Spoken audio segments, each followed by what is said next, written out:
దీన్ని తెలుగులో కారం అంటారు, మరి మలయాళంలో ఎరివు.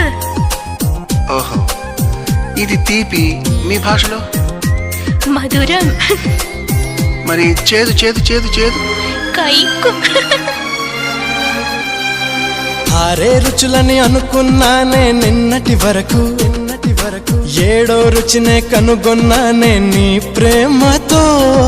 രുചികളാണെന്ന് ഞാൻ കണ്ടു ഇന്നലെ വരയിൽ ഏഴാം രുചിയും ഉണ്ടെന്നറിഞ്ഞു നീ പ്രേമത്തോ.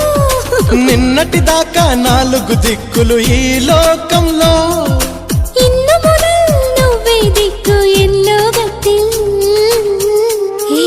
മനസ്സിലായോ? నీ పలుకులే కీరవాణి, నా పెదవితో తాళమేయని.